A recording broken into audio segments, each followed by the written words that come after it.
Hey, welcome back in. Trying out a new background here. Oh, sunny California. Great rates. Great rates are where we get our money. It's where we earn our money.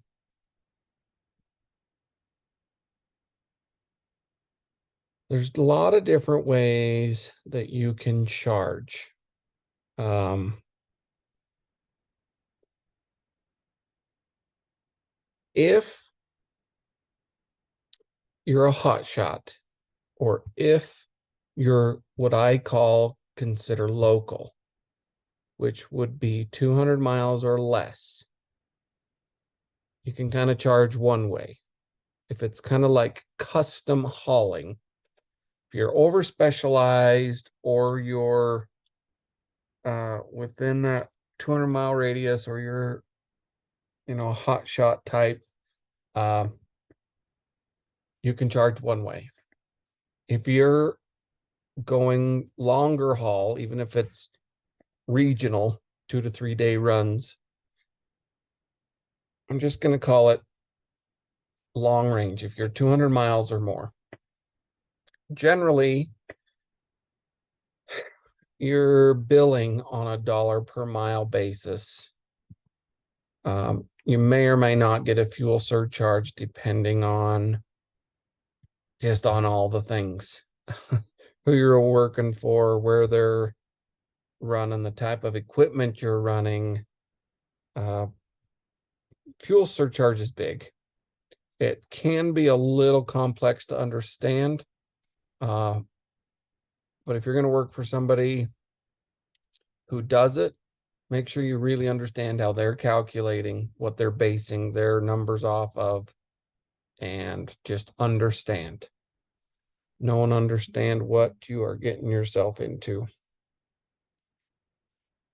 The other thing is you need to make sure that you get paid for each additional stop and detention.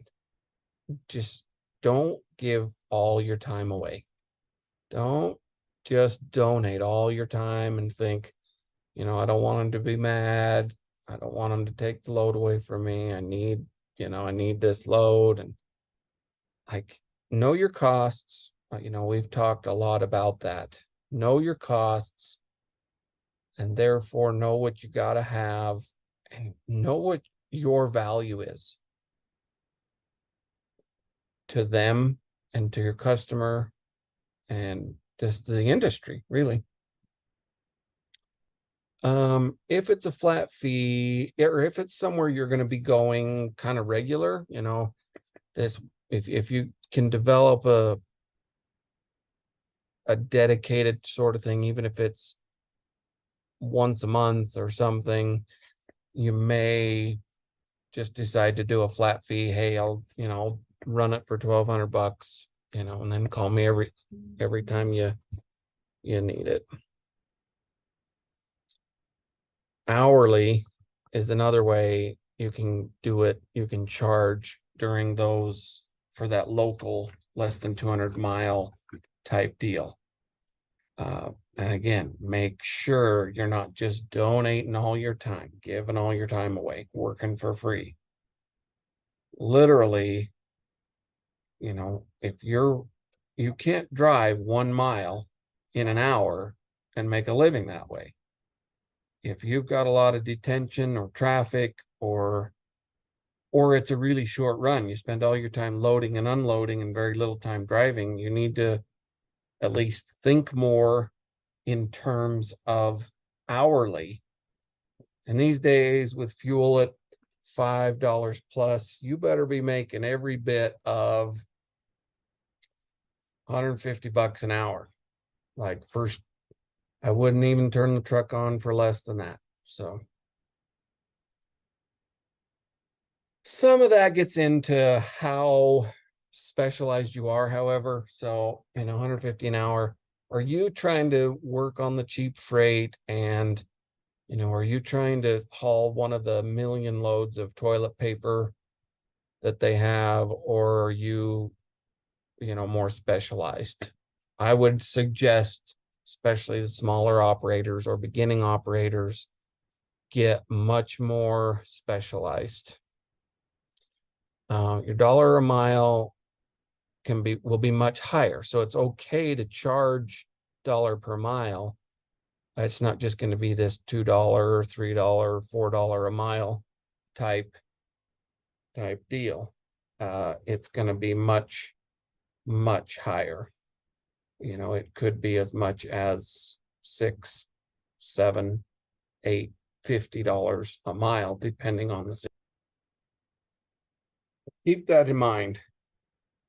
Just converting it to $1 per mile if that's how your customer wants to be billed, or even if that's how you think about things. Just know that you need to be making money while you're doing it. And the more custom you can do, the more specialized you can become, the more you can charge. And it all boils down to knowing your costs and knowing what you need to do. And then you get to a place of leverage in negotiations that you're just not going to go do that for that much money. Leave it to the people who don't know what you know now, because you know a lot more stuff now than you did before. If you've made it this far, you know a whole bunch, and there's more to come. The more specialized you are, the more money there is. So find you a little niche and become an expert in your local area about it. Rate levels. They're cyclical. Sometimes the spot market's great. Sometimes it's not great at all. As things get added, there are some challenges on the horizon, like autonomous trucks, that type of stuff. The more specialized you can become, the more money you can make, even despite them coming on board.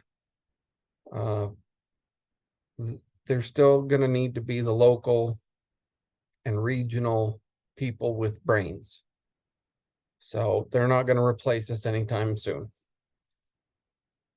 Eventually, maybe, but don't worry about it. You got decades before it even a concern, really. Again, rates are generally quoted on the dollar per mile format, which is okay if you think in those terms, but again, your dollar per mile costs are all in the past, and all you can do is that's roughly where you're at. It's hard to look backwards and forecast forwards. So just be aware of that. That's what I mean by the number might mean a lot to you or a little. Your overhead costs need to be covered every day and every week and every month. And you should convert that dollar a mile into an operation cost into chunks of time. If you like to manage per week or per month, however, just make it all work for you, but know your numbers is the point. Take into the considerations of your costs for each load.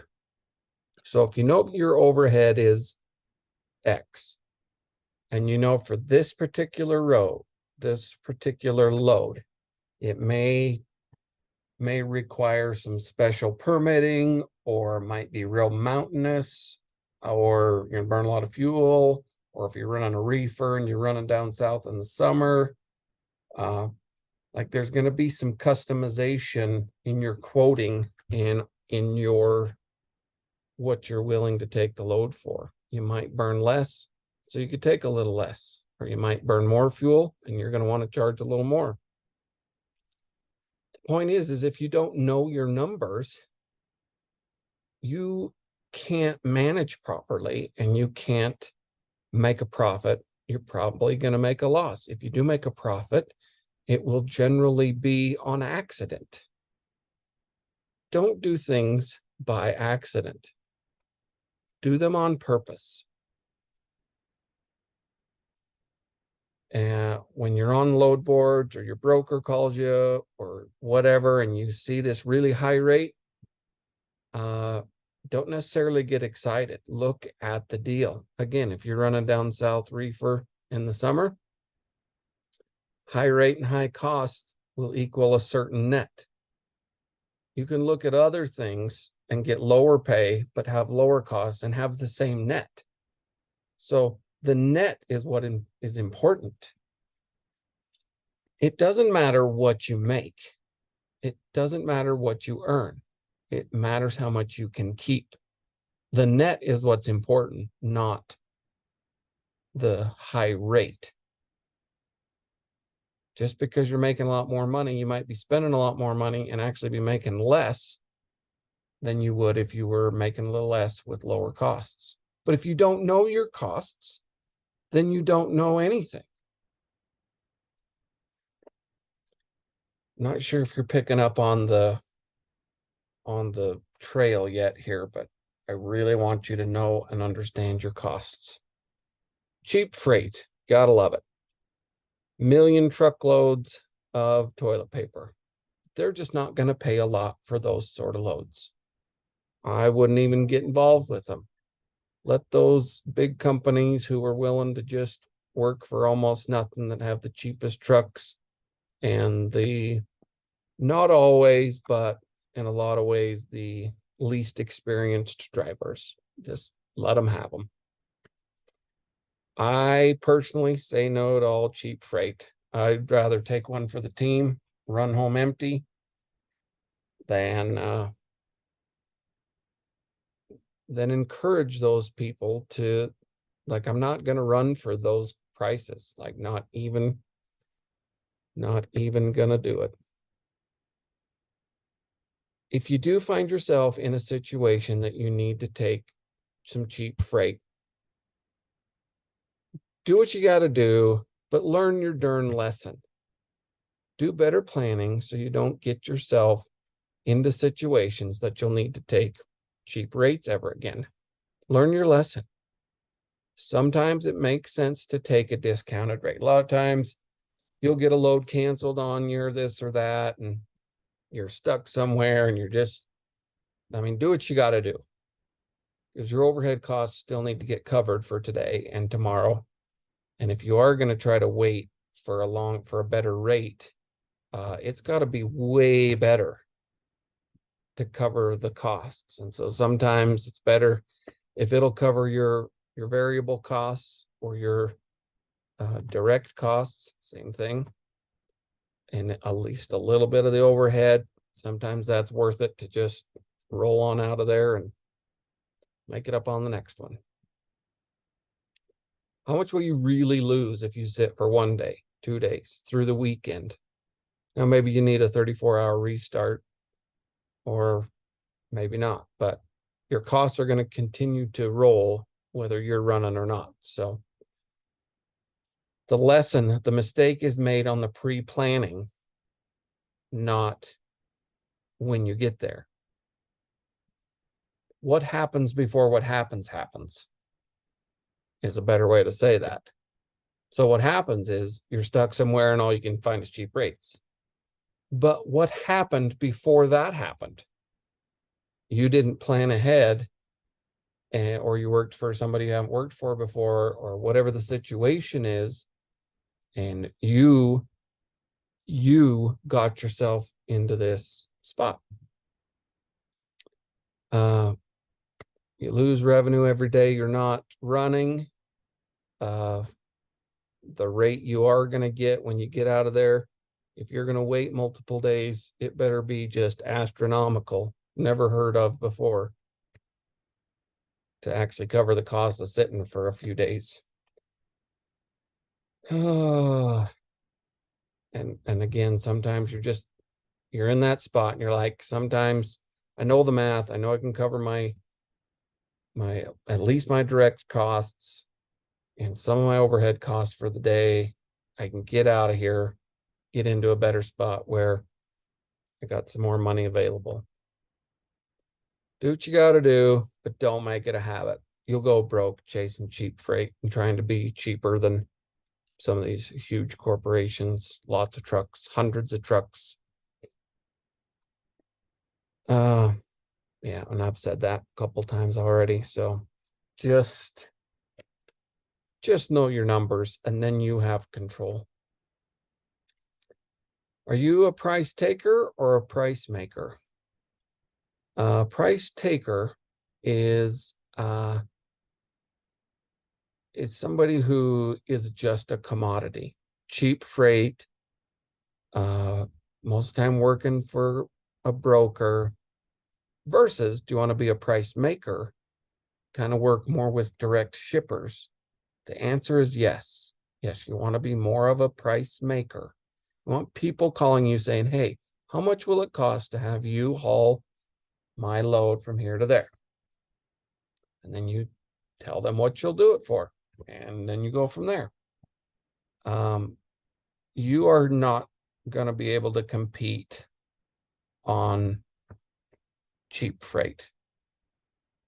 It turns into a commodity, and we kind of are anyways. There's enough of us truckers that it's basically a commodity, and shippers, brokers like certain carriers, but at the end of the day, they'll just call another one. There's a whole line of them. An interesting thing about commodities is they're always trying to balance at the break even. The market goes up and the market goes down, but it's staying right in line with where the break even is. The average is the break even. The average carrier doesn't make money. So the prices are up and down past it, and up and down past it. This commodity thinking, this cheap freight thinking, if all you're doing is getting your loads off of load boards, unless you really have some skills in those areas, it's usually just a race to the bottom, which your overheads have to get covered, your direct costs have to get covered, and then your profit is left. So if you have any negotiation room at all, it's in your profit. Are you willing to work for cheaper or nothing? You become just a number without a face. It's very volatile. You are just a victim of the market, and you have to try to be better than the average carrier. And the lowest cost producers is who survives in any commodity. And I don't care if we're talking about metals or agriculture or truck drivers, carriers. There's a ton of us. And if you won't do it for this price, someone else might. So they're willing to do it. But we want to become more of a price maker. We want to be, this is where we want to live. We want to live in this call our own shots, be in more control type of an arena. How does that feel? How would that feel to be more in control instead of begging for work and begging for crumbs, begging for pennies, taking whatever they'll give you and hope you make money, into more of a, I call the shots. You're going to find this when you're working straight with direct shippers. And a lot of them will actually like to work with smaller carriers. That's one of the biggest excuses I hear is, oh, I only have one truck. They won't talk to me. No, they really will. They would rather have some personal relationships than deal with a big company, depending on their size and their dynamics and culture. But here's where you can really develop some long-term relationships. If you've worked somewhere and done a great job and you run into some hard times, they might just help you out. If you do a good job, and they'll just want to call you instead of just calling brokers and getting someone they don't know in there who doesn't know their systems, and who's maybe hard to get along with. You need to be someone who's easy to get along with and work for those guys. And they'll like you. And they'll keep calling you back. And eventually they won't even put it out for bid. They'll just kind of say, hey, we got another load up north or at over east or down south, where, you know, how much will you charge for that? And you just say this much, and okay, it'll be ready Tuesday. And there you go. You're in business. The more you become a price maker, not just a price taker commodity, the more stable business you'll have, the more in control of the variables that you'll have. But if you are stuck doing some cheaper freight, you're working with a broker for now, you're always working for someone new type of a deal, that's okay too. Here's a few tips on negotiating with your broker or with the shipper to get it done. You have to understand where they're coming from. They want to pay as little as possible for the same work done. They have a load that needs to get taken from point A to point B. They want it done professionally, competently, but they want to pay as little as possible for that service. And so they're going to shop around. And if they can get someone else to do it cheaper, they will. They might even cancel a load on you, and they'll give you some BS reason. They'll tell you, oh, shipper didn't have it ready or this or that. Truth is, most of the time, they just found someone who will do it cheaper. That's going to happen. And you just be aware of those. You be ready for those and take those things in stride. Take a deep breath and move forward. If you know your numbers, here we are with know your numbers again, you'll have a way better place to negotiate from. You'll know where you need to be. And if they say, oh, well, we can get it done cheaper, like, well, maybe you can, and you probably should, because I'm not going to run for that. In any negotiations, whoever cares the least wins. I got a truck, you need a load hauled, this is what I'll do it for. I don't care. I would win. If they got a lot of loads and there's a lot of trucks in line behind you, take it, don't take it, they don't care. They're going to win the negotiation. You're not always going to get your way. There's always some give and take, but just be strong, be professional, but be strong. I know my numbers. This is where I got to be. It's not personal. It's not personal to them. It's just business. It's just pennies. So you don't need to make it personal or take it personally. Just roll on to the next one. Make it up on the next one. Learn your lesson. The biggest thing is learn your lesson. Don't keep repeating those lessons. Those mistakes, not corrected, can turn into big problems later. Next thing is when you start negotiating, if they don't take a step back, if they're not like, whoa, we can't pay that much, then you didn't start high enough.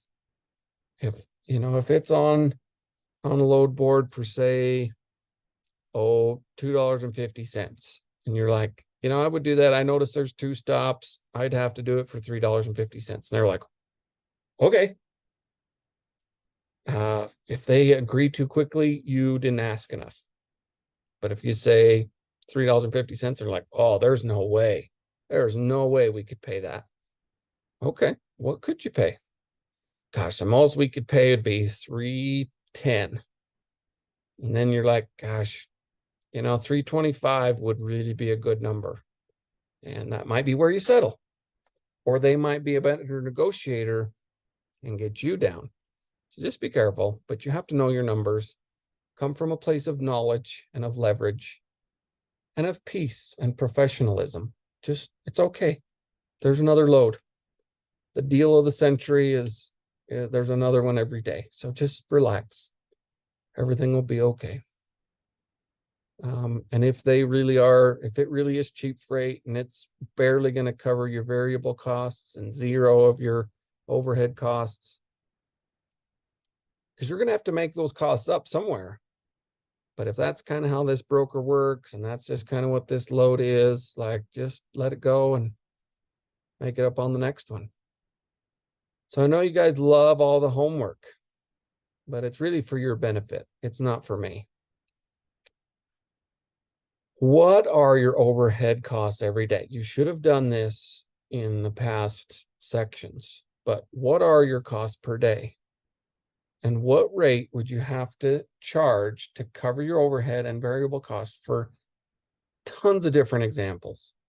Look at a load board and do a ton of math.